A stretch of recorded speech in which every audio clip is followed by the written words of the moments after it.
Hi guys, it's a beautiful day once again and welcome back to Dexter's World channel. Today is a very special day because we again have another members of the family. Our rabbit Nora has delivered 5 little kits, very cute.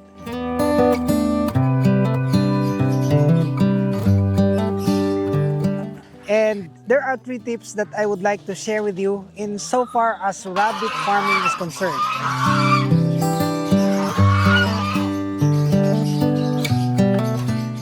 Well, the methods of rabbit farming can be done in 3 ways. Major ways, of course. If you gonna allow them to dig and deliver babies underneath the ground, it can be done. They are actually exercising their wild instinct.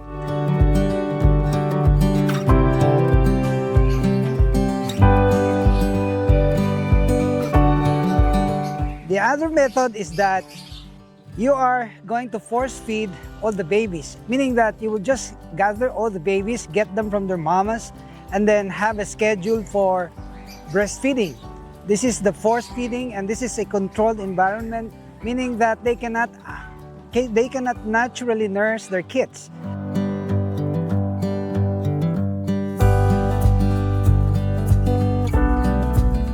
In the big farms, there are actually, these methods are really adapted because this is one of the quickest and most controlled, meaning that you can always secure the babies from the predators. You can just put them in a single container and then have a scheduled feeding.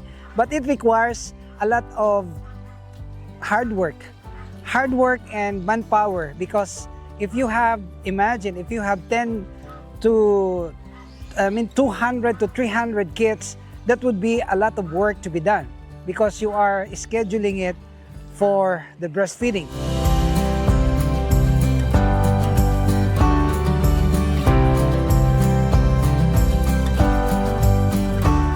The other thing is the battery type of breeding. You know, this individual cages.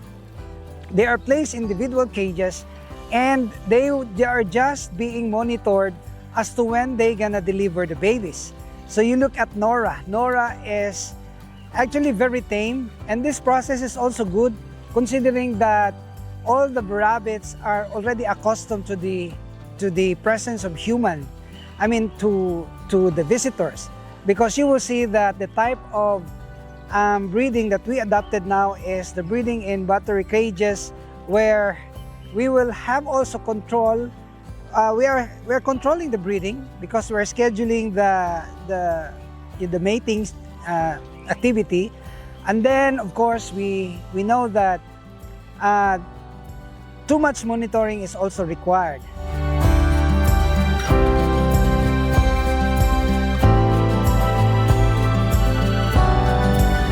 This is one of the effective method of breeding as well, because the rabbits will cooperate. They are just so accustomed to see human beings, and they're not panic, and they're not eating their babies. And even you can touch the newly born kids because they're already accustomed to the smell of human beings.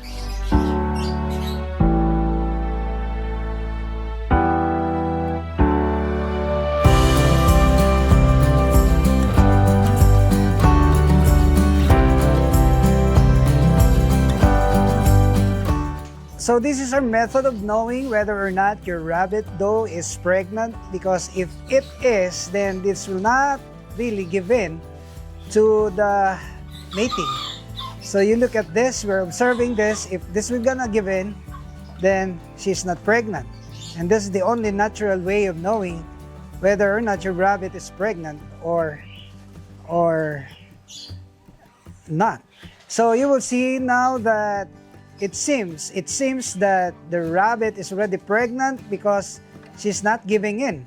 She's finding her ways how to escape from the buck. So this is one of the indications that she's already pregnant.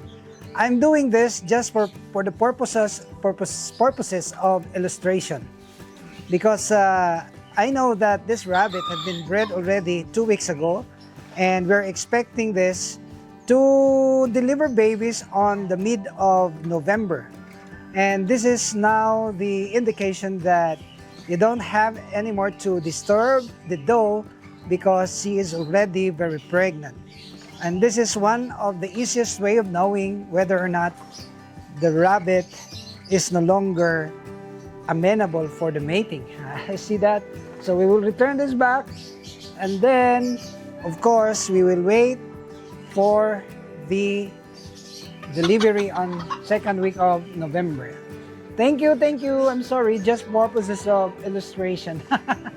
Okay, sorry for the disturbance.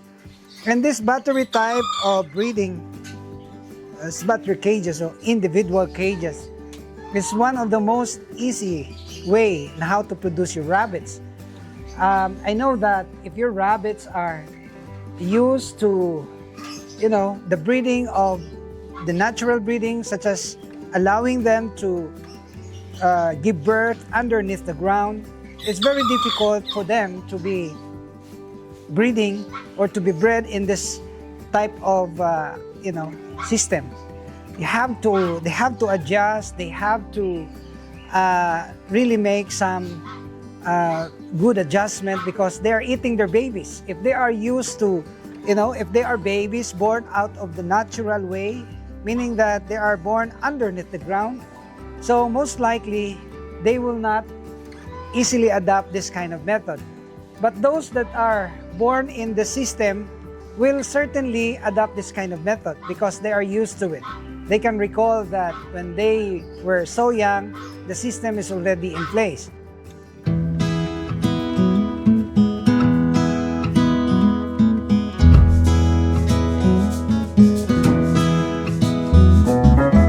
We have 1, 2, 3, 4. Actually, we have 8 does. All the rest are still very young.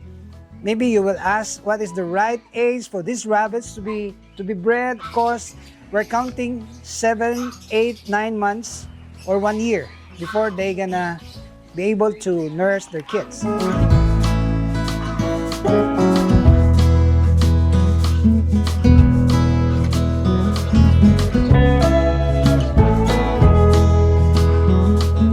I know that this is just the beginning. I really made some adjustments because I just bought these rabbits from different breeders, and I don't know what's their system, but I believe that the system that they have adopted is somewhat similar to the system that we have here, only that they are hung and only that they are disturbed by the visitors, and that makes them so special.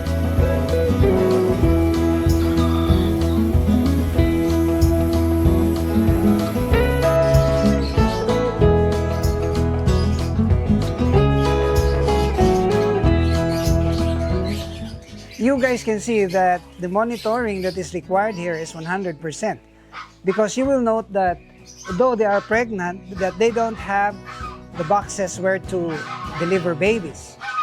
So the monitoring should be 24/7.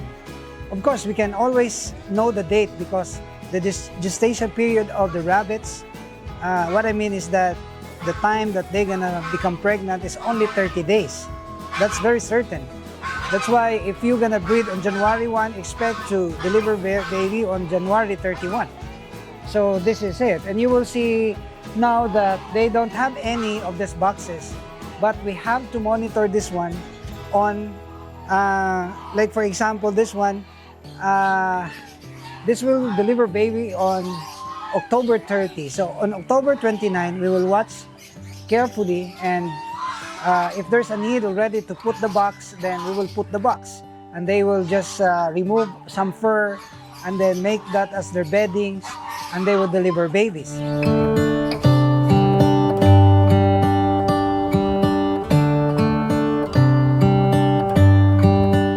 The issue here is whether or not you can hold the kids at day old. The general rule is that no, you cannot hold the kids at day old. But if you have good bonding with your rabbits, meaning you are touching the rabbit, the doe, every morning or every now and then they will be used to the human smell. That's why you can just, disturb them. You can just disturb them in so many ways. You can always change the water, you can always change the grasses and all and everything.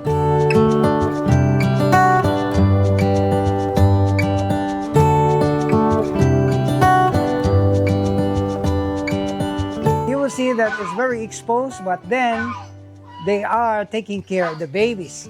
So there is no issue about this because of the things that I have mentioned. There is already good bonding, too much familiarity and acquaintance with humans. So they are not anymore threatened. They're not anymore, they do not feel that they are harassed because of the fact that they are used to it.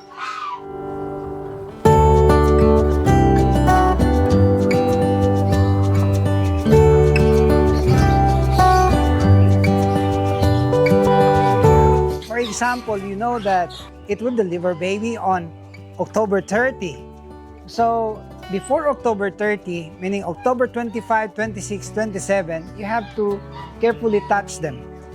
You have to cuddle them. You have to make them assured that if they're gonna deliver babies, everything will be fine and a box will be provided. So these are like humans. They really can understand what's going on around. And just like what I did, I always find time to touch them and talk with them. Of course, they can understand. Animals can understand. You can talk to them. They will perfectly understand you.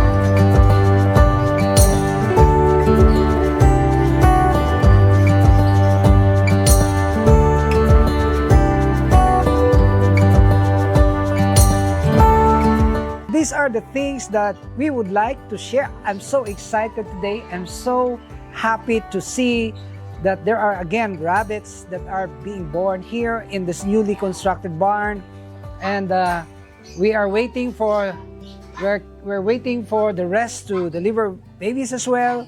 And we're also doing our best to improve our facility. We put already some water inside the aquarium.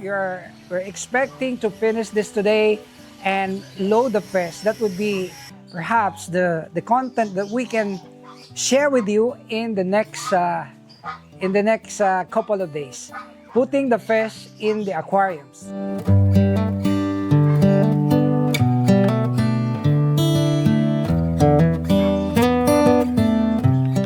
So thank you guys for watching. I hope you will continue to like and share our videos.